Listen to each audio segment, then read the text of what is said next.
മാംഗല്യം.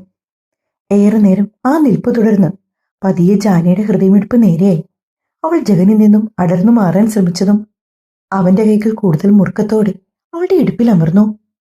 അവൾ മുഖമുയർത്തി ജഗനെ നോക്കി. ആദ്യമായിട്ടാണ് അവർ ഇത്രയും അടുത്ത്, അതും കാറ്റിനു പോലും കടന്നു പോകാൻ കഴിയാത്ത അത്രയും അടുത്ത്. പ്ലീസ് ജഗൻ, പറഞ്ഞുകൊണ്ട് ജാനി അവന്റെ കരവലയത്തിൽ നിന്നും കുതറി മാറാൻ ശ്രമിച്ചു. എത്ര വട്ടം ഞാൻ പറഞ്ഞു മാന്യമായി വസ്ത്രം ധരിക്കണമെന്ന്? അതോ മറ്റുള്ളവർക്ക് കാണാൻ വേണ്ടിയാണോ നീ ഇങ്ങനെ? ജഗൻ ഇത് പറഞ്ഞു പൂർത്തിയാക്കും മുമ്പ് അവൾ കൈകൾ ഉയർത്തി അവന്റെ വായ പൊത്തി. വാക്കുകൾ സൂക്ഷിച്ചു പറയണം. എനിക്കറിയില്ല ഇതൊന്നും വേറിയേ. പിന്നെ നിങ്ങളുടെ കോവിലകത്തിന്റെ രീതികൾ ഇതൊക്കെയാണെന്ന് അറിഞ്ഞുകൊണ്ട് മാത്രമാണ് ഞാൻ ഇതിനൊക്കെ വഴങ്ങിക്കൊടുക്കുന്നത്. അതറിയാമോ? സത്യം പറഞ്ഞാൽ എനിക്കൊട്ടും അക്സെപ്റ്റ് ചെയ്യാൻ പോലും പറ്റുന്നില്ല. പിന്നെ വേറെ യാതൊരു നിവൃത്തിയും ഇല്ലാതെ പോയില്ലേ? അവന്റെ കൈകൾ അവളിൽ നിന്നും അടർന്നു മാറി. പെട്ടെന്നൊരു നെടുവീർപ്പോടെ ആശ്വാസത്തിൽ ജാനി അവനിൽ നിന്നും അകലം പാലിച്ചു. മാണിക്യമംഗലം കോവിലകത്തിന്റെ രീതികൾ ഇതൊക്കെയാണെന്ന് അറിഞ്ഞു വെച്ചുകൊണ്ട് നീ പിന്നെ എന്തിനാണ് ഞാൻ എന്റെ ജീവിതത്തിലേക്ക് കടന്നു വന്നത്? ജഗൻ എന്തിനാ എന്നെ കുറ്റപ്പെടുത്തും പോലെ സംസാരിക്കുന്നത്? ഞാൻ എത്ര പ്രാവശ്യം പറഞ്ഞു ആ രാത്രി നടന്ന സംഭവങ്ങളിൽ എനിക്ക് യാതൊരു പങ്കുമില്ലെന്ന്. അല്ലെങ്കിൽ തന്നെ ആത്മാഭിമാനമുള്ള ഏതേലും പെണ്ണ് ഇങ്ങനെ ചെയ്യുമോ? എന്തായാലും ഇത്രയും വലിയൊരു നാടകം കളിച്ച് നിങ്ങളുടെ ജീവിതത്തിലേക്ക് കടന്നു വരാൻ മാത്രം വലിയ സവിശേഷതയൊന്നും എനിക്കിതുവരെ നിങ്ങളിൽ തോന്നിയിട്ടില്ല. പിന്നെന്തിനാ ഞാനെങ്ങനെ ചെയ്യണം? നിങ്ങളുടെ അമ്മായിയില്ലേ സുഗന്ധി, അവരെ എനിക്ക് നല്ല സംശയമുണ്ട്. മുറിയിലേക്ക് പോകും മുമ്പ് അവരാണ് എനിക്ക് ജ്യൂസ് തന്നത്. അന്ന് നടന്ന കാര്യങ്ങളൊക്കെ ഞാൻ കുറേശ്ശെ ഓർത്തെടുത്ത് ജഗൻ. നോക്ക് ജാൻവി, ആർക്കും എന്നെ അധികകാലം മണ്ടനാക്കാൻ പറ്റില്ല. ഞാനൊരു പോലീസ് ഓഫീസറാണ്. ഇന്നല്ലെങ്കിൽ നാളെ ഞാനത് ഉറപ്പായും കണ്ടുപിടിക്കും. അന്ന് നിന്റെ ഭാഗത്താണ് തെറ്റെന്നുണ്ടെങ്കിൽ. ജഗൻ പറഞ്ഞു പൂർത്തിയാക്കാൻ മുമ്പേ ജാനി പറഞ്ഞു തുടങ്ങി. അന്ന് നിങ്ങൾ എന്റെ ഭാഗത്താണ് തെറ്റ് കണ്ടുപിടിക്കുന്നതെങ്കിൽ ഉറപ്പായും നിങ്ങൾ നൽകുന്ന ഏത് ശിക്ഷയും സ്വീകരിച്ച് ഈ താലിയും നിങ്ങൾക്ക് തിരികെ തന്ന് എന്നേക്കുമായി ഞാൻ നിങ്ങളുടെ ജീവിതത്തിൽ നിന്നും പടിയിറങ്ങും. ഉറപ്പോടെ അവൾ അത്രയും പറഞ്ഞു നിർത്തി.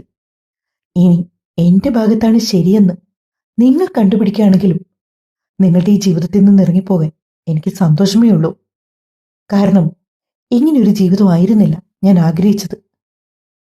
എന്റെ മനസ്സിൽ ഏതെങ്കിലും ഒരു സാധാരണ കുടുംബത്തിലെ പയ്യനെ വിവാഹം കഴിക്കണമെന്നായിരുന്നു. അത്രയും പറഞ്ഞുകൊണ്ട് ജാനി പിന്നെ പറയാമെന്നത് പാതി വഴിയിൽ നിർത്തി. അതേസമയം ജഗന്റെ ഉള്ളിലേക്ക് ഓടി വന്ന കാര്യം അബിയുടേതായിരുന്നു. അന്നൊരിക്കൽ മെഡിക്കൽ കോളേജിന്റെ വരാന്തയിൽ നിന്ന് സംസാരിച്ചപ്പോൾ മിഥുവിന്റെ നാവിൽ നിന്നും നേരിട്ട് കേട്ടറിഞ്ഞ സത്യമാണ് ജാനി അബിയെ പ്രണയിക്കുന്നു എന്നത്. അന്ന് രാത്രിയിൽ അവൾ ബൈക്ക് ഓടിച്ച് അവനെ കാണാൻ വന്നത്.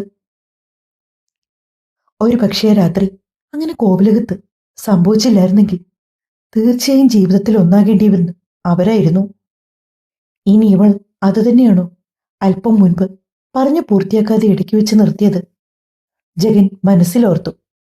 നോക്ക് ജാൻവി, ഞാൻ ഒരിക്കലും നിന്നെ എന്റെ ജീവിതത്തിൽ തളച്ചിടാൻ ശ്രമിക്കില്ല. നിനക്ക് ഉറപ്പായും ഇഷ്ടമുള്ളവൻ്റെ കൂടെ പോകാം. പക്ഷെ അത് ഞാൻ കെട്ടിയ താലിയും കഴുത്തിലണിഞ്ഞുകൊണ്ട് ആവരുതെന്നു മാത്രം. ജഗന്റെ ആ വാക്കുകൾ ജാനിക്ക് ഒട്ടും തന്നെ ദഹിച്ചില്ല. What you mean? ജഗൻ എന്താണ് പറയുന്നത്? നിങ്ങളുടെ താലിയും കഴുത്തിലിട്ടുകൊണ്ട്, നിങ്ങൾ ചാർത്തി തന്ന സിന്ദൂരവും അണിഞ്ഞുകൊണ്ട് ഒരു അന്യപുരുഷന്റെ മനസ്സിൽ വെച്ച് നടക്കാൻ മാത്രം അത്ര ക്യാരക്ടർ ഇല്ലാത്തവളല്ല ഞാൻ. നിങ്ങൾ അങ്ങനെയാണോ എന്നെക്കുറിച്ച് കരുതിയത്? നോക്ക്, നിന്റെ പാസ്റ്റൊക്കെ എനിക്ക് നന്നായിട്ട് അറിയാവുന്നതാണ്.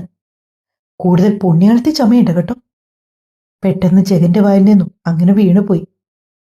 എന്നിട്ട് പോലും അവന്റെ മനസ്സിൽ അബിയുടെ കാര്യമാണ്, അല്ലെങ്കിൽ അത് മുന്നിൽ കണ്ടുകൊണ്ടാണ് അവൻ പറയുന്നതെന്ന് ഒരിക്കൽ പോലും ജാൻവി ചിന്തിച്ചില്ല.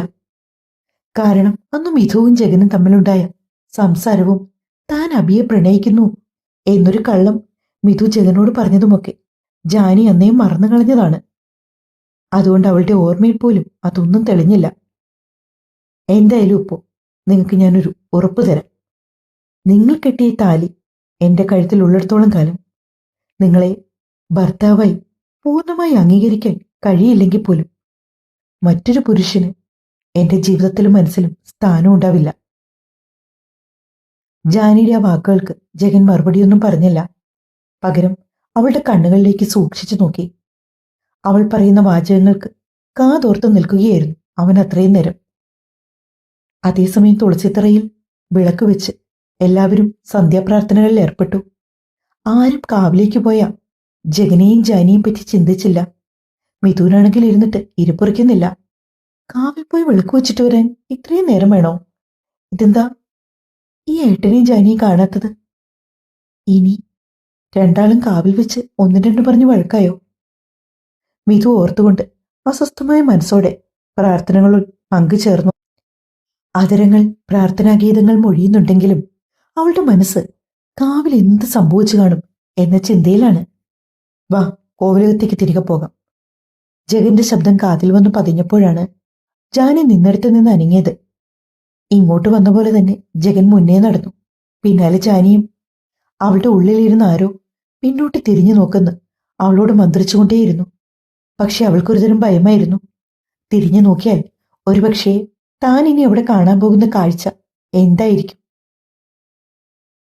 എങ്കിലും തിരിഞ്ഞു നോക്കാൻ തന്നെ അവൾ തീരുമാനിച്ചു. നിന്നിടത്ത് നിന്ന് ജാനി പതിയെ മുഖം തിരിച്ചു. കൽവിഗ്രഹങ്ങൾക്ക് മുൻപിൽ താൻ വെച്ച വിളക്കിലെ തിരി വെച്ചതിലും ഇരട്ടി ശോഭയോടെ പ്രകാശിക്കുകയാണ്. ആ ചെറിയ തിരിനാളത്തിൽ നിന്ന് പകരുന്ന മഞ്ഞ വെളിച്ചത്തിൽ ആ കാവ് മുഴുവനും അവൾക്ക് കാണാൻ പാകത്തിന് അത്രയും ശോഭയോടെ.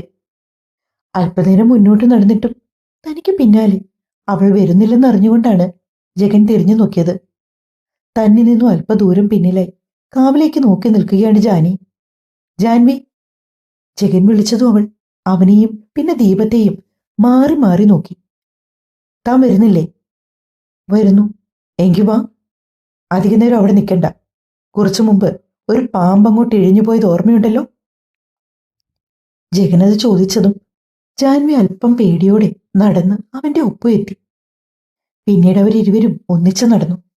കോവിലകത്തേക്ക് കയറുന്നിടം വരെ ഇരുവരും പരസ്പരം ഒന്നും തന്നെ സംസാരിച്ചില്ല. അവർ രണ്ടാളും എല്ലാവർക്കും ഒപ്പം പ്രാർത്ഥനകളിൽ പങ്കുചേർന്നു. വൈകിട്ടത്തെ നാമജപം കഴിഞ്ഞതോടെ അന്നേ ദിവസത്തെ പൂജ അവസാനിച്ചു. എല്ലാവരും ആഹാരം കഴിക്കാനായി പോയി. മിഥു ആളുകൾക്കിടയിൽ നിന്നും ജാനിക്കടുത്തേക്ക് വന്നു. നിങ്ങളെന്താ കാവിൽ വിളക്ക് വെക്കാൻ പോയിട്ട് ഇത്രയും താമസിച്ചത്? ജാനി മറുപടി പറയും മുമ്പ് മിഥു വീണ്ടും പറഞ്ഞു തുടങ്ങി. സത്യം പറഞ്ഞ് ഞാൻ പേടിച്ചുപോയി. അതെന്തിനാ നീ പേടിക്കുന്നേ? ഞാൻ നിന്റെ ഏട്ടനൊപ്പമല്ലേ പോയത്. അതായിരുന്നു എന്റെ പേടി. കണ്ണി നോക്കിയാൽ വഴക്കുണ്ടാക്കുന്ന രണ്ടുപേരെ ഒരുമിച്ചൊരു സ്ഥലത്തേക്ക് പറഞ്ഞയച്ചാലുള്ള അവസ്ഥ അറിയാലോ. നീയും ഏട്ടനും തമ്മിൽ എന്തെങ്കിലും പ്രശ്നമുണ്ടായിട്ടാണോ വരാൻ ലേറ്റായത്? മിഥു ചോദിച്ചപ്പോ ജാനി ഒന്ന് അവളെ നോക്കി. വഴക്കോ? എന്ത് വഴക്ക്? എന്തിന്? പിന്നെ ഇത്രയും സമയം നിങ്ങൾ കാവിൽ എന്ത് ചെയ്യുമായിരുന്നു? വിളക്ക് വെച്ചിട്ട് വരാനാണെങ്കിൽ എപ്പോഴേ നിങ്ങൾ ഇവിടെ എത്തേണ്ടിയിരുന്നു. സത്യം പറവണ്ണേ, നിന്റെ മുഖം എന്താ വല്ലാണ്ടിരിക്കുന്നേ? മിഥുനാണെങ്കിൽ പേടിയാണ്. ജാനിയും ജഗനും തമ്മിൽ വഴക്കുണ്ടാകുമോ? ജാനി എന്നേക്കുമായി ജഗന്റെ ജീവിതത്തിൽ നിന്നും ഒഴിഞ്ഞു മാറി പോകുമോ എന്നൊക്കെ ഓർത്തിട്ട്. കാരണം മിഥുവിന് അത്രമേൽ പ്രിയപ്പെട്ടവളാണ് അവളുടെ കൂട്ടുകാരി ജാനി. പലപ്പോഴും മിഥു ആഗ്രഹിച്ചിട്ടുണ്ടായിരുന്നോ എന്നെങ്കിലും ഒരിക്കൽ ജാനി തന്റെ ഏട്ടന്റെ പെണ്ണായി മാണിക്യമംഗലത്തേക്ക് വന്നിരുന്നെങ്കിൽ എന്ന്. ആ ആഗ്രഹം മറ്റാരോടും പറഞ്ഞില്ലെങ്കിൽ പോലും ഏത് സാഹചര്യം മുഖേനയാണ് അത് യാഥാർത്ഥ്യമായതെങ്കിൽ പോലും മിഥുവിന് വല്ലാത്ത സന്തോഷമായിരുന്നു. മിഥു ഉള്ളാലെ എന്തായിരിക്കും ചിന്തിക്കുന്നത് എന്നറിഞ്ഞുകൊണ്ട് തന്നെ ജാനി അവളെ ആശ്വസിപ്പിക്കും പോലെ പറഞ്ഞു തുടങ്ങി. നോക്ക് മിഥു, ഞാനും നിന്റെ ഏട്ടനും തമ്മിൽ യാതൊരുവിധ പ്രശ്നങ്ങളും ഇല്ല. ഞങ്ങൾ കാവിൽ വിളക്ക് വെച്ചു, മനസ്സിന് അല്പം സമാധാനം കിട്ടാൻ വേണ്ടി. നമുക്ക് അല്പനേരം കൂടി അവിടെ സ്പെൻഡ് ചെയ്യാമെന്ന് ഞാനാണ് ജഗനോട് പറഞ്ഞത്. ഞങ്ങൾ അവിടെ നിന്ന് അല്പനേരം ഓരോ കാര്യങ്ങളൊക്കെ നോർമലായിട്ട് സംസാരിച്ചു. ശേഷം തിരികെ വന്നു. അത്രമാത്രമേ അവിടെ സംഭവിച്ചുള്ളൂ. തിരുമേനിയുടെ എന്തോ കാര്യം പറയാനായി തിരുമേനിക്കടുത്തേക്ക് പോകുന്ന വഴി ജാനിയുടെ ഈ സംസാരം ജഗൻ കേട്ടിരുന്നു. എങ്കിലും അത് കേട്ട ഭാവം നടിക്കാതെ അവൻ അവരെ കടന്നുപോയി. വാമിതു, എനിക്ക് വല്ലാത്ത ക്ഷീണമുണ്ട്. ഉറക്കം അങ്ങോട്ട് ശരിയായില്ല. നമുക്ക് പോയി ആഹാരം കഴിച്ചാലോ? എന്നിട്ട് വേഗം റൂമിലേക്ക് പോകാം. എല്ലാവർക്കും ഒപ്പം പുറത്ത് ആഹാരം കഴിക്കാനായി കിട്ടിയ പന്തലിലേക്ക് അവർ ചെന്നു. ഉപ്പുമാവായിരുന്നു. എന്തോ ജാനിക്കത് അത്ര ഇഷ്ടപ്പെട്ടില്ല. അതുകൊണ്ട് തന്നെ അല്പം മാത്രം കഴിച്ചുകൊണ്ട് അവളെ എഴുന്നേറ്റു. തിരികെ റൂമിലേക്ക് റെസ്റ്റ് എടുക്കാനായി പോകുമ്പോഴാണ് തിരുമേനി ജാനിയെ പിന്നിൽ നിന്ന് വിളിച്ചത്. ആ സമയം മിതുവും ജാനിക്കൊപ്പം ഉണ്ടായിരുന്നു. ജാനി ഇങ്ങോട്ടൊന്ന് വരൂ. മിതു ജാനിയോട് അവൾ മുകളിലേക്ക് പോവാണെന്ന് കണ്ണുകൊണ്ട് ആംഗ്യം കാണിച്ചു. ജാനി അദ്ദേഹത്തിന്റെ അടുത്തേക്ക് നടന്നു ചെന്നു ഭവ്യതയോടെ നിന്നു. കുട്ടി വളരെ സൂക്ഷിക്കണമെന്ന് ഞാൻ വെറുതെ പേടിപ്പിക്കാൻ പറഞ്ഞതല്ല. നമ്മൾ സൂക്ഷിച്ചാൽ നമുക്ക് നല്ലത്, അങ്ങനെയാണല്ലോ പറയുന്നത്. എന്തുകൊണ്ടാണ് തിരുമേനി അങ്ങനെ എടുത്തു പറഞ്ഞതെന്ന് ജാൻവിക്ക് എത്ര ചിന്തിച്ചിട്ടും മനസ്സിലായില്ല. പിന്നെ ഒരു കാര്യം, മറ്റന്നാൾ നടക്കുന്ന സമാപന പൂജയിൽ ഞാൻ പറഞ്ഞത് ഓർമ്മയുണ്ടല്ലോ, കുട്ടിയുടെ മാതാപിതാക്കൾ ഉറപ്പായും പങ്കെടുത്തിരിക്കണം.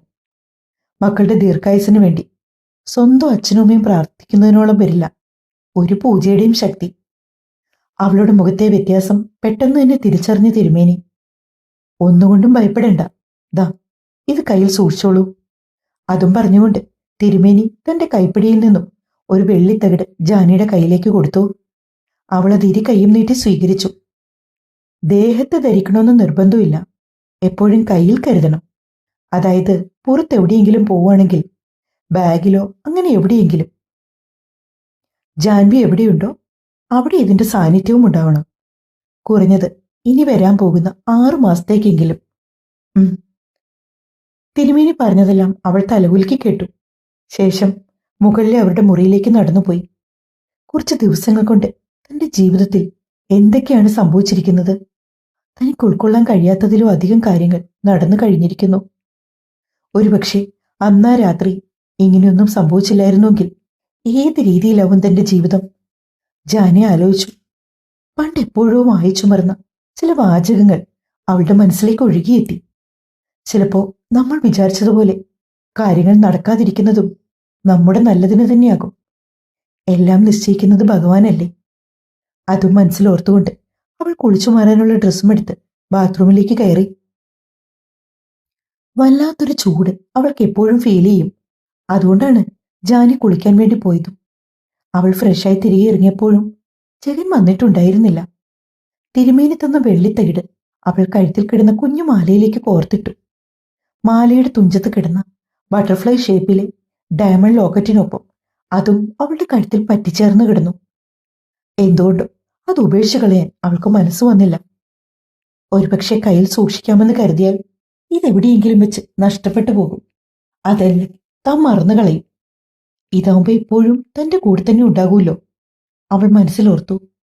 ബെഡിൽ ഇരുന്നുകൊണ്ട് തന്നെ കണ്ണുകൾ അടച്ചു പ്രാർത്ഥിച്ചു കിടക്കാൻ തുടങ്ങുന്ന സമയത്തായിരുന്നു ജാനി ഓർത്തത് പൂജയിൽ പങ്കെടുക്കാൻ തന്റെ അച്ഛനോടും അമ്മയോടും വരാൻ പറയണമെന്ന് തിരുമേനി പറഞ്ഞ കാര്യം. അവൾ പെട്ടെന്ന് തന്നെ ഫോണെടുത്ത് മനസ്സിയെ കോൾ ചെയ്തു. പക്ഷെ കുറേ സമയം ബെല്ലടിച്ചിട്ടും അവർ കോൾ എടുക്കുന്നുണ്ടായിരുന്നില്ല. അതോടെ ആ ഉദ്യമം വേണ്ടെന്ന് വെച്ച് ജാനി അച്ഛനെ കോൾ ചെയ്തു. 2-3 ബെല്ലുകൾ അടിച്ച ശേഷമാണ് ജയൻ കോൾ എടുത്തത്. ഹലോ ഹലോ അച്ഛാ, പറയ് ജാൻവി. അച്ഛാ, കഴിഞ്ഞ ദിവസം കോവിലകത്ത് ഒരു തിരുമേനി വന്നിട്ടുണ്ടായിരുന്നു. അപ്പോൾ ഇവർ പ്രശ്നം വെച്ച് നോക്കിയപ്പോൾ പറയുന്നത് എനിക്കത്ര നല്ല സമയമല്ലെന്നാണ്. എന്തോ അപകടങ്ങളൊക്കെ സംഭവിക്കാൻ സാധ്യതയുണ്ടത്രേ. അതുകൊണ്ട് വരുന്ന 6 മാസക്കാലം ദോഷങ്ങളൊക്കെ അകന്നു പോകാൻ വേണ്ടി കോവിലകത്തൊരു പൂജ നടക്കുന്നുണ്ട്. ഇന്നായിരുന്നു ആദ്യത്തെ ദിവസം. മറ്റന്നാൾ സമാപന ദിവസമാണ്. തിരുമേനി പറിച്ചിരിക്കുന്നത് അന്ന് അച്ഛനും അമ്മയും ഉറപ്പായും വരണമെന്നാണ്. അതേസമയം തന്നെ മാനസികയുടെ ശബ്ദം ജാൻവി അവിടെ കേട്ടു. ആരാ ചേട്ടാ ഫോണിൽ? ജാൻവിയാണ്. ജാൻവി പറഞ്ഞ കാര്യം ജയൻ മാനസിയോടും അതേപടി പറഞ്ഞു. ഞാൻ ദാ നിന്റെ അമ്മയുടെ കയ്യിൽ ഫോൺ കൊടുക്കാം. ജയൻ ജാൻവിയോട് പറഞ്ഞുകൊണ്ട് ഫോൺ മാനസിക്ക് കൈമാറി. ഹലോ അമ്മേ. വളരെ പതുങ്ങിയ സ്വരത്തിലാണ് ജാൻവി വിളിച്ചത്. മറുപുറത്തു നിന്നൊരു മൂളൽ മാത്രമായിരുന്നു മറുപടി. അമ്മേ, അച്ഛൻ പറഞ്ഞ കാര്യം. ജാൻവി പറഞ്ഞു തുടങ്ങി മാത്രമേ തന്നെ മാനസി സംസാരിച്ചു തുടങ്ങി. നോക്ക് ജാൻവി, അന്ന് എന്തായാലും വരാൻ പറ്റില്ല. അങ്ങനെ പറയരുതമ്മേ, പ്ലീസ്. തിരുമേനി പ്രത്യേകം പറഞ്ഞാണ് അമ്മയും അച്ഛനും ഉണ്ടാകണമെന്ന്. അല്ലെങ്കിൽ ഈ പൂജ ഫലം കാണില്ലത്രേ. ഞങ്ങളുടെ സൗകര്യം അന്വേഷിച്ചിട്ടാണോ നിങ്ങൾ പൂജ നടത്താൻ തീരുമാനിച്ചത്? അല്ലല്ലോ. എടുത്തടിച്ച പോലെയുള്ള മനസ്സിന്റെ ചോദ്യത്തിൽ ജാൻവി എന്തു മറുപടി പറയണം എന്നറിയാതെ ഇരുന്നു പോയി. നോക്ക്, ഈ ആഴ്ച എന്തു വന്നാലും എനിക്ക് അവിടേക്ക് വരാൻ സാധിക്കില്ല. വേണമെങ്കിൽ അടുത്ത ആഴ്ചയോ മറ്റോ നോക്കാം. അലസയോ അലസതയോടെ മാനസികത പറഞ്ഞതും ജാൻവി ആകെ ആശങ്കയിലായി. അമ്മേ, എന്റെ ദീർഘായുസിനു വേണ്ടിയുള്ള പൂജയാണ്. നിങ്ങൾ ഉറപ്പായും പങ്കെടുത്തില്ലെങ്കിൽ ജാൻവി, നിന്റെ ലൈഫിൽ ഇങ്ങനെയൊക്കെ സംഭവിച്ചതുകൊണ്ടാണ് ഇതൊക്കെ നമ്മൾ അറിഞ്ഞതുപോലും. പിന്നെ ഉള്ള കാര്യം പറയാലോ, ഇതിലൊന്നും എനിക്ക് തീരെ വിശ്വാസമില്ല. കുറെ കള്ളക്കഥകൾ പറഞ്ഞിറങ്ങിക്കോളും. ഇല്ലെങ്കിൽ നമ്മൾ പോലും അറിയാതെ പോകേണ്ടിയിരുന്ന ഒരു കാര്യം. ഇതിനൊക്കെ ഇത്ര ഇമ്പോർട്ടൻസ് കൊടുക്കണമെന്ന് എനിക്ക് തോന്നുന്നില്ല. മാത്രമല്ല, മറ്റന്നാൾ എനിക്ക് മിസ്സസ് മേനോന്റെ മകന്റെ വിവാഹത്തിന് പോകണം. ഹോട്ടൽ ബ്ലൂമോണിൽ വെച്ച് അത്യാഡംബരപൂർവമായിട്ടാണ് വിവാഹം നടത്തുന്നത്. എന്തായാലും എന്റെ മകളുടെ വിവാഹമോ അങ്ങനെ നടത്താനുള്ള യോഗവും എനിക്കില്ലാതെ പോയി. ഇനിയിപ്പോ വല്ലവരും അവരുടെ മക്കളെ അവരാഗ്രഹിച്ച രീതിയിൽ വിവാഹം കഴിപ്പിക്കുന്നത് കണ്ട് നിർവൃതിയടയാം. മിസ്സിസ് മേനോനെ പ്രത്യേകം ഇൻവൈറ്റ് ചെയ്തതാണ്. അതുകൊണ്ട് പൂജയ്ക്ക് വരുന്ന കാര്യം നീ മറന്നേക്ക്. ഞാൻ എന്തായാലും വരില്ല. അത്രയും പറഞ്ഞുകൊണ്ട് മാനസി ഫോൺ ജയന് തിരികെ തന്നെ കൊടുത്തു. അച്ഛാ, ജാൻവിയുടെ സ്വരം നേർത്തുപോയി. ഒരു വേള മാനസി പറഞ്ഞ കാര്യങ്ങളെല്ലാം കേട്ടുകൊണ്ടിരുന്ന ജയന് ജാനിയോട് വല്ലാത്ത അലിവ് തോന്നി. നോക്കട്ടെ ജാൻവി, ഞാൻ പൂജയിൽ പങ്കെടുക്കാൻ വരാം. വിഷമിക്കാതെ മോള് പോയി കിടക്ക്. ജയന്റെ വാക്കുകൾ ജാൻവിക്ക് പകർന്നു നൽകിയ ആശ്വാസം അത്ര ചെറുതല്ലായിരുന്നു. പക്ഷെ എന്തുകൊണ്ടാണ് അമ്മ തന്നോട് ഇത്രയും ക്രൂരമായിട്ട് ഇപ്പോഴും പെരുമാറുന്നതെന്നോർത്തപ്പോ ജാനിക്ക് വല്ലാത്ത വിഷമവും തോന്നി. അവളുടെ കണ്ണുകൾ ഈറനണിഞ്ഞു. കൺപോളയിൽ തിങ്ങിക്കൂടിയ നീർ പതിയെ കവിളിലേക്ക് ഒലിച്ചിറങ്ങി. ഒരു വിതുമ്പലോടെ ആ ഫോൺ കോൾ കട്ട് ചെയ്ത് ജാൻവി പതിയെ തലയണയിലേക്ക് മുഖം ചേർത്ത് കിടന്നു. അവളുടെ കണ്ണിലൂടെ ഒഴുകിയിറങ്ങിയ നീർത്തുള്ളികൾ ആ തലയണയിൽ കുതിർന്നു. കുറേ സമയം ജാനി അങ്ങനെ കിടന്ന് കരഞ്ഞു. അപ്പോഴായിരുന്നു ജഗൻ മുറിയിലേക്ക് വന്നത്. അവൻ വന്ന ശബ്ദം കേട്ടെങ്കിൽ പോലും അവൾ ആ ഭാഗത്തേക്ക് നോക്കാൻ നിന്നില്ല. ജാനിയുടെ മുഖം കണ്ടതും അവൾ കരഞ്ഞെന്ന് ജഗന് തോന്നി. എന്താടോ, എന്തുപറ്റി? തന്റെ മുഖമൊക്കെ വല്ലാണ്ട്. ജഗൻ ചോദിച്ചുവെങ്കിലും ജാനി ഒന്നും മിണ്ടാതെ കിടന്നു. ജാൻവി, അവൻ ഒരിക്കൽ കൂടി വിളിച്ചു. എന്തു പറ്റിയെന്ന്? ഒന്നും പറ്റിയില്ല. താൻ കരഞ്ഞോ? ഇല്ല. പിന്നെന്താ മുഖം ഇങ്ങനെ ഇരിക്കുന്നേ? എന്റെ മുഖം എന്നും ഇങ്ങനെ തന്നെയാ. അവൾ പെറുപെറുത്തു. അവൻ നോക്കിയപ്പോ കണ്ണുകൾ ഇറുക്കിയടച്ച് പെണ്ണ് കിടക്കുന്നു. ഇത്തിരി നേരം അവൻ അവളെ ഒന്ന് നോക്കി. ശേഷം ബാത്തവൽ എടുക്കാൻ വേണ്ടി പോയി. ജഗൻ കിടക്കുന്ന ഭാഗത്തിന്റെ എതിർവശം ചെരിഞ്ഞ് ജാനിയും കിടന്നു. ഇടയ്ക്ക് വാഷ്റൂമിന്റെ ഡോറടിയുന്ന ശബ്ദം അവൾ കേൾക്കുന്നുണ്ടായിരുന്നു. ജഗൻ കുളിക്കാൻ കയറിക്കാണുമെന്ന് ജാനി മനസ്സിൽ കരുതി. കണ്ണുകൾ അടച്ച് കിടക്കുകയാണെങ്കിൽ പോലും ഉറക്കം എന്തു കണ്ടോ അവളെ തേടിയെത്തിയില്ല. നെഞ്ചു വിങ്ങിപ്പൊട്ടി. കണ്ണുകൾ വീണ്ടും നിറഞ്ഞു. എത്രയൊക്കെ ശ്വാസിച്ചിട്ടും അവ നിറഞ്ഞു തോവി. അല്പനേരത്തിന് ശേഷം തനിക്കരികിൽ ജഗന്റെ സാമീപ്യം അവൾ അറിഞ്ഞു. ചെരിഞ്ഞു കിടക്കുന്നതിന് പകരം കമഴ്ന്ന തലയിണയിലേക്ക് മുഖം പൂഴ്ത്തി ജാനി ഉറങ്ങാൻ ശ്രമിച്ചു. ലൈറ്റ് ഓഫ് ചെയ്ത് ജഗൻ കിടക്കാൻ തുടങ്ങിയ സമയത്താണ് അവന്റെ ഫോൺ റിങ് ചെയ്യുന്ന ശബ്ദം അവൾ കേട്ടത്.